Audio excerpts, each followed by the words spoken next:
Hello friends, मैं गौरव और मुझे बताइए कि आखिर क्यों यूरोपियन सेंट्रल बैंक्स 0 यूरो के नोट्स छापते हैं। हाँ, 0 वैल्यू के नोट्स। नहीं जानते इसका जवाब? तो आई एम श्योर कि आप ये भी नहीं जानते होंगे कि मक्खियां इन्फेक्शंस होते हैं ना, जो उसे ठीक करने के लिए दिन भर दारू पीती हैं। और हाँ, सच्ची मुच्ची वाला दारू। Well, confused? अब वो कैसे, ये जानने के लिए आपको देखना पड़ेगा ये पूरा वीडियो, क्योंकि और भी बहुत सारे सवाल है जिसका जवाब आप नहीं जानते होंगे। जैसे कि ये, क्या आपको पता है आप लिटरली आवाज यानी कि साउंड से भी जलती हुई आग को बुझा सकते हो? और क्या आपको ये पता है कि डायनासोर्स असल में गुर्राते नहीं बल्कि बतख की तरह क्वैक क्वैक करते थे? अगर नहीं पता तुम्हें इन सारे अजीबो गरीब सवालों के जवाब, तो टेंशन ना लेवानू, चिल करवानू और ध्यान से देखवानू, जिसमें हम इन सारे सवालों के जवाब एक मजबूत एक्सप्लेनेशन के साथ आपको देंगे, जिसे देखकर आपका ज्ञान का लेवल पहले से बढ़ जाएगा। So without wasting any time, let's us get on with today's fact की बातें। नंबर 1, अल्कोहलिक मक्खियां। मुझे पीने का शौक नहीं, मैं पीता हूँ तो सिर्फ इन्फेक्शन क्योर करने के लिए। अरे मैं नहीं, ऐसे तो मक्खियां कहती है। मक्खियां क्यों और कैसे दारू पीती है, यही सोच रहे हो ना? बात ये है ना कि बेसिकली फ्रूट फ्लाइज ज्यादातर सड़ते फूलों के आसपास भिनभिनाती रहती है, और इन सड़ते हुए फलों और फूलों में शुगर होता है, और यही शुगर सड़ने के बाद 4.5% एथेनॉल यानी कि अल्कोहल में कन्वर्ट हो जाता है। और इसीलिए तो वाइन्स भी सड़े हुए ग्रेप से ही बनाए जाते हैं, जिसके अंदर के शुगर की वजह से ही ऑलरेडी उसमें एथेनॉल क्रिएट हो गया होता है। यानी पूरे दिन में ये मक्खियां जो सब भी खाती है, उन सभी में अल्कोहल के ट्रेसेस प्रेजेंट होते हैं। और एक रिसर्च के दौरान साइंटिस्टों ने यह भी देखा कि जिस भी मक्खी को पैरासाइट इन्फेक्शन हुआ होता है, वो वैसे ही चीजें ज्यादा खाती है और पीती है जिसमें अल्कोहल का कंटेंट ज्यादा होता है, और इससे उन इन्फेक्शंस में हीलिंग इफेक्ट्स होते हैं। Interesting, right? और इसीलिए अब उन रिसर्चर्स को यह भी जानना है कि क्या इन फ्रूट फ्लाइज की तरह जानवर और इंसान भी ऐसे ही ब्लड बोर्न इन्फेक्शंस को अल्कोहल से क्योर कर सकते हैं या फिर नहीं? और अगर कर सकते होंगे तो बेवड़ों को एक और एक बहाना मिल गया दारू पीने का। कौन कमबख्त पीता है पीने के लिए? मैं तो पी रहा हूँ इन्फेक्शन क्योर करने के लिए। Number 2, first website on the internet. 1995 में इंटरनेट ने मचाया दुनिया में तहलका, पर उसका पहला वेबसाइट था थोड़ा फीका। बनाया था उसे वर्ल्ड वाइड वेब के पिता ने। सीख गए सब वेबसाइट बनाना उस पहले वेबसाइट के ज्ञान से।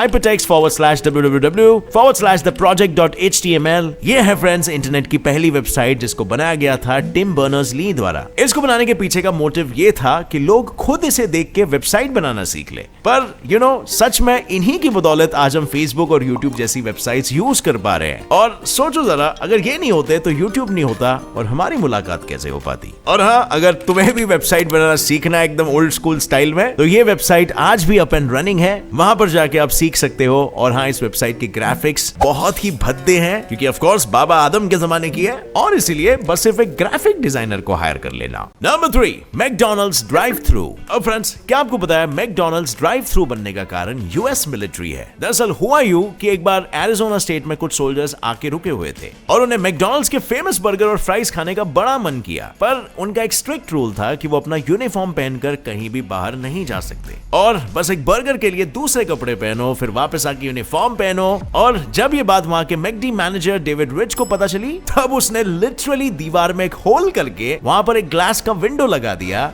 जिस वजह से सोल्जर्स अपने कार्स में बैठकर आ सकते थे और डायरेक्टली बर्गर्स लेकर निकल सकते थे, वो भी बिना यूनिफॉर्म बदले। और इस तरीके से कुछ इन्वेंशन हो गया मैकडी के ड्राइव थ्रू रेस्टोरेंट्स का। बस इससे वो बात भी प्रूव हो गई, जहां पर चाह है वहां पर राह है। Number 4, world's youngest marathon runner. 4 साल की उम्र में हम करते थे डायपर में सुसु, पर उसी उम्र में इस बच्चे ने काम कर दिखाया बहुत ही धांसू। बस 4 साल की उम्र में ये भागा 48 मैराथन्स में, और उससे कर लिया अपना नाम दर्ज Limca book of world records में। बुढ़िया, जो कि इसका नाम है, ने 4 साल की उम्र तक 48 मैराथन्स भाग लिए थे, और जब वो 5 साल का हुआ तब उसने पुरी से लेकर भुवनेश्वर तक 65 किलोमीटर भागे, वो भी लगातार 7 घंटों के लिए। इस मशक्कत के बाद उसका नाम Limca book of world records में दर्ज हो गया, और वो बन गया the world's youngest marathon runner. और जितनी मुश्किल ये दौड़ थी, उतनी ही मुश्किल उसकी जिंदगी भी थी। बस सिर्फ 2 साल की उम्र में बुढ़िया की माँ ने उसे 800 रुपए में बेच दिए थे, पर जिस आदमी ने उसे खरीदा था वो उसे अच्छी तरीके से पाल नहीं रहा था। था। तो बुढ़िया की माँ बिरांची दास के पास पहुंची। दास एक लोकल जूडो कोच था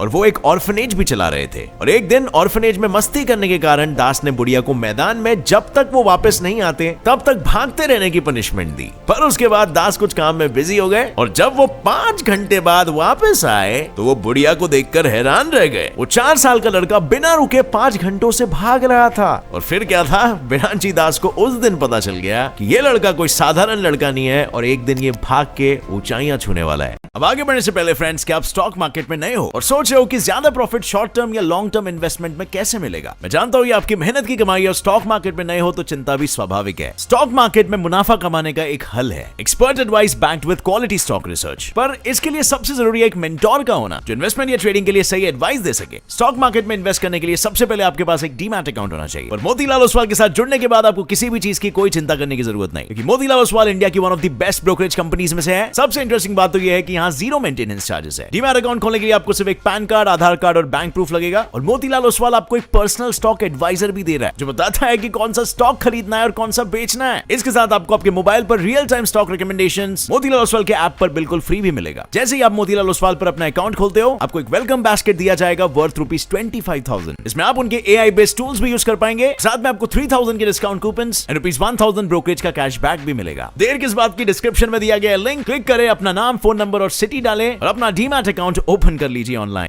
number 5, art is a sport. अब फ्रेंड्स, क्या आपको पता है 1954 से पहले तक ओलंपिक्स में आर्किटेक्चर, पेंटिंग, लिटरेचर, म्यूजिक और स्कल्पचर के लिए भी इवेंट्स होते थे? जी हाँ, बिल्कुल सही सुना। ओलंपिक्स में ये सारे आर्ट्स रिलेटेड इवेंट्स भी होते थे, क्योंकि जो ओलंपिक्स के फाउंडर थे ना, बैरन पियर डे कुबर्टीन, उनका ये मानना था कि लोगों को दिमाग यानी कि आर्ट्स और शरीर यानी कि स्पोर्ट्स, उन दोनों का नॉलेज होना चाहिए और युद्ध में लड़ने के बजाय उन्हें कॉम्पिटिशंस में लड़ना चाहिए। और इसी वजह से उन्होंने ओलंपिक्स की शुरुआत की। शुरुआत में आर्ट इवेंट्स के लिए ज्यादा पार्टिसिपेंट्स नहीं थे, पर फिर हर साल पार्टिसिपेंट्स बढ़ते गए और कई पार्टिसिपेंट्स कंपटीशन के बाद वहां होने वाले एग्जीबिशन में अपने पेंटिंग, स्कल्पचर, स्टोरीज को बेचते भी थे। पर यह चीज इंटरनेशनल ओलंपिक कमेटी IOC की फिलॉसफी के साथ क्लैश हो रही थी, क्योंकि उनका मानना यह था कि इन कॉम्पिटिशंस में पार्ट लेने वाला हर इंसान एमेच्योर होना चाहिए और प्रोफेशनल नहीं, ताकि एक फेयर एंड इक्वल कंपटीशन हो सके। पर जितने आर्टिस्ट थे वो ऑलरेडी प्रोफेशनल्स थे और इसीलिए कमेटी के काफी सारे मेंबर्स ने उन्हें आर्ट इवेंट्स ओलंपिक्स में इंक्लूड करने से मना कर दिया। और इतना ही नहीं, उन्होंने कई शहर जहां पर ओलंपिक्स हुआ था उन्होंने वहां पर एक भी आर्ट्स का इवेंट नहीं रखा। और इस सब के चलते फिर 1954 में IOC ने आर्ट्स को हमेशा के लिए ओलंपिक्स में से निकाल दिया और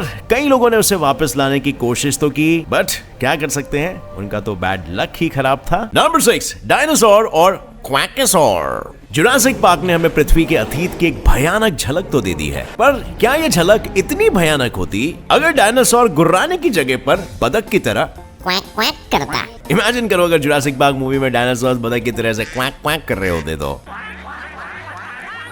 बहुत डर लगता आपको, आई एम श्योर। पर बात तो ये बिल्कुल सच है और इस नई डिस्कवरी का श्रेय जाता है पेलियोंटोलॉजिस्ट जूलिया क्लार्क को, जो एक प्राचीन डायनासोर पक्षी का विश्लेषण कर रही थी और तब उन्हें सिरिंक्स नाम का एक ऑर्गन मिला। ये ऑर्गन आज के पक्षियों में भी मौजूद है और इसी ऑर्गन से वो तरह तरह की आवाजें निकाल सकते हैं, जैसे फॉर एग्जाम्पल चू चू करना या फिर क्वैक क्वैक करना। और इस बात की डिस्कवरी तो बहुत पहले ही हो चुकी है कि डायनासोर का सबसे करीबी रिश्तेदार जो फिलहाल जिंदा है वो है मुर्गी और पिजन जैसे चिड़ियाएं, और इसीलिए ये बात की पॉसिबिलिटी काफी बढ़ जाती है कि डायनासोर्स भी इन्हीं की तरह आवाजें निकालते होंगे।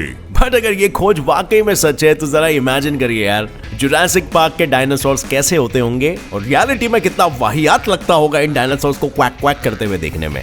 नंबर 7, दिमाग का धोखा। स्कूल की मस्ती से लेकर कॉलेज का पहला प्यार, ये सारी यादें बस दिमाग का धोखा है यार। जो बीते लम्हे सच लगे वो भी थोड़े झूठे हैं। समय के साथ इंसान ही नहीं, ये लम्हे भी बदलते हैं। तुम्हारी यादों की संदूक में किस्से आधे अधूरे हैं, जितनी बार भी उन्हें सोचो वो सच से और दूर होते रहते हैं। आई नो थोड़ा सा गूगली बॉल डाल दिया एकदम, पर अब जरा ध्यान दे के सुनो। एक रिसर्च के तहत ना ऐसा पता चला है कि हमें जो भी चीजें याद है वो हमेशा हाफ करेक्ट होती है, पर तो भी फॉर सम वियर्ड रीजन हम कन्विंस्ड होते हैं कि नहीं मुझे तो सब कुछ याद है। अब फॉर एग्जाम्पल ले लो, तुम्हारी क्रश ने अगर तुम्हें आई लव यू कहा,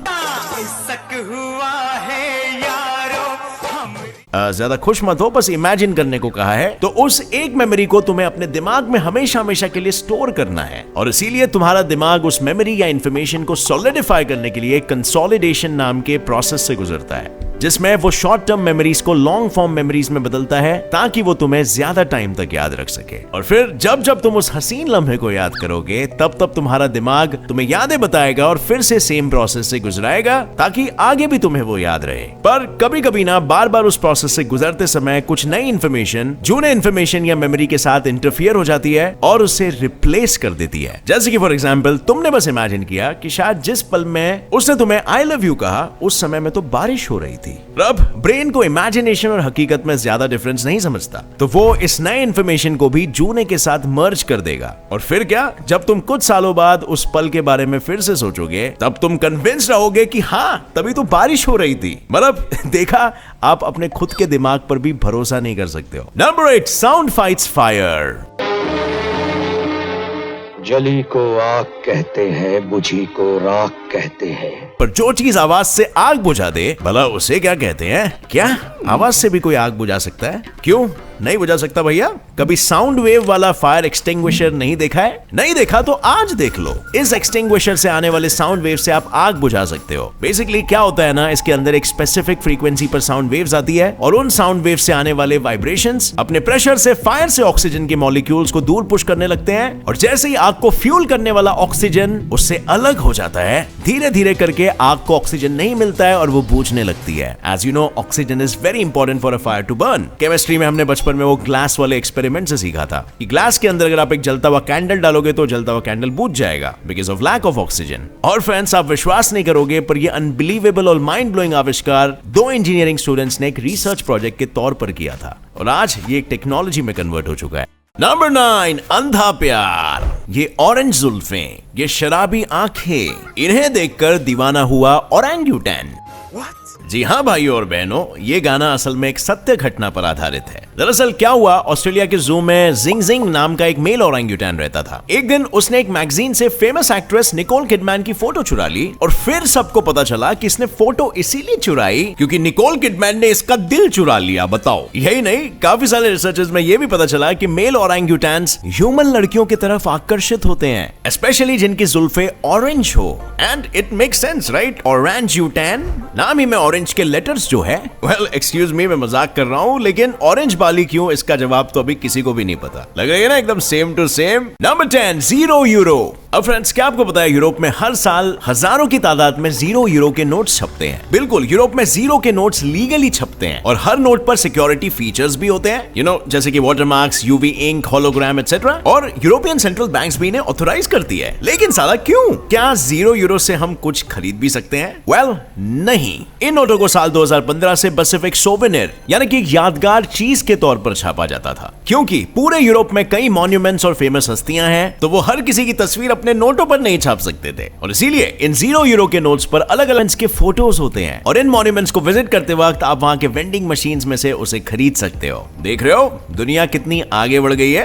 अब वेंडिंग मशीन में पैसे डाल के बस खाना ही नहीं बल्कि पैसे भी निकलते हैं। मतलब €10 डालो और €0 का नोट निकलेगा। वाह! और अब ये लोग सिर्फ यूरोपियंस के नहीं बल्कि दूसरे देशों के महान हस्तियों के फोटोज भी लगाते हैं। जैसे कि फॉर एग्जांपल अपने गांधी बापू और शाहजहां का भी एक €0 का नोट है और इन नोटों को लोग पोकेमॉन कार्ड्स की तरह कलेक्ट करते हैं। और इनकी असल में तो कोई वैल्यू नहीं है, आप इससे कुछ खरीद नहीं सकते हो अनटिल अनलेस जिससे आप खरीद रहे हो वो नोट कलेक्टर है और वो आपसे कुछ चीज के बदले में ये नोट एक्सचेंज करना चाहता है। बढ़िया, it's not legally recognised. But जो नोट कलेक्टर्स होते हैं ना, कुछ रेयर €0 के नोट्स के लिए हजारों यूरोस भी खर्च करने के लिए रेडी होते हैं और इसीलिए इसके बाद से आप अब सच में कह सकते हो ज़ीरो बन गया हीरो। सो फ्रेंड्स, अब ये सारे फैक्ट्स जानकर आई एम श्योर आपके नॉलेज की बत्ती जल उठी होगी। सो अब बारी आ गई है मेरी आपको एक सवाल पूछने की। मुझे ये बताओ वो कौन सी चीज है जिसके पास कीज है पर लॉक नहीं, स्पेस है पर रूम्स नहीं, तुम एंटर तो कर सकते हो पर बाहर नहीं जा सकते। क्या चीज है वो? सवाल थोड़ा सा ट्रिकी है बट इंटरेस्टिंग है। अगर जवाब आपको पता है तो नीचे कमेंट सेक्शन में जरूर शेयर करना और अगर जवाब सही रहेगा तो आपको मिलेगा मेरी तरफ से एक हार्ट। और फ्रेंड्स, अगर इस वीडियो से कुछ भी नया सीखने मिला तो एक लाइक जरूर ठोकना। Gets it live fact channel को अभी सब्सक्राइब कर लो, नोटिफिकेशन बेल ऑन करके